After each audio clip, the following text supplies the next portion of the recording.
I'm Dr. Lloyd Tomlinson, and I'm at the West Virginia Mine Wars Museum, where I'm the education coordinator in the middle of historic downtown Matewan, West Virginia. The case that I have right here next to me is an example of what happens when people try to keep stuff like Blair Mountain out of the history books. Blair Mountain, the Battle of Blair Mountain, is the largest armed uprising in United States history since the Civil War. For two generations after the battle, next to nothing was written about it from the miners' point of view. We've got plenty of coal company text written about the battle here. We've got an issue of Coal Age. We've got a pamphlet about Don Chafin that makes him out to be the hero of the Battle of Blair Mountain. All of this written from the coal company's perspective.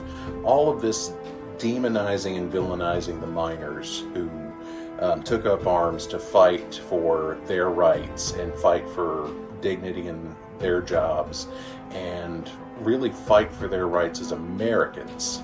And all in this case, we have examples of how the mine wars were written about or not written about in different textbooks that were published in West Virginia and used in West Virginia schools.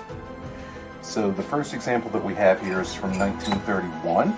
In this edition of this textbook, there's maybe a paragraph about the mine wars.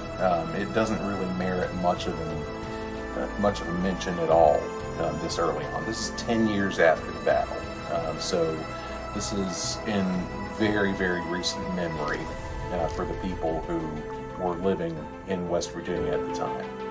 You start to see a little bit more once you get into the 1940s, written about both the 1919 Miners' March, which was ultimately called off. Then you start to see another paragraph about the 1921 march that leads to the Battle of Blair Mountain. After World War II, once you get into the 1950s, we sort of go backwards. In this textbook, there's almost nothing about the mine wars. This is during the same time that Joe McCarthy and the House Un-American Activities Committee are having their witch hunts trying to find communists in the government. This is during the Second Red Scare. This is my opinion that the book publishers were maybe a little bit hesitant to put anything about a workers' uprising in a state textbook. And then we get down into 1972. We start to see more about the mine wars. We start to see a little bit about the Battle of Matewan. Of course, this book calls it the Matewan Massacre, trying to sensationalize it. And then it mentions in August of 1921, Sid Hatfield and another man were shot on the courthouse steps in McDowell County. The other man isn't even mentioned by name, and this is the first time that either of them are mentioned at all. This is the first time Sid Hatfield really is talked about as his death being one of the things that kicks off the march that leads to the Battle of Blair Mountain. What do we take away from all of this?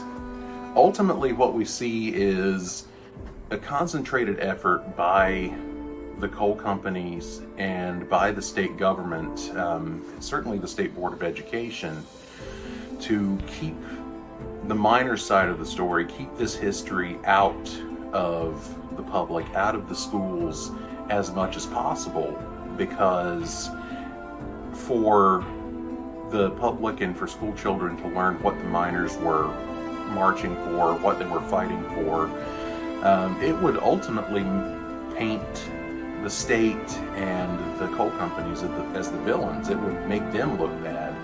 And it's very much trying to control the narrative and make sure that this history is forgotten so that they can preserve their good image.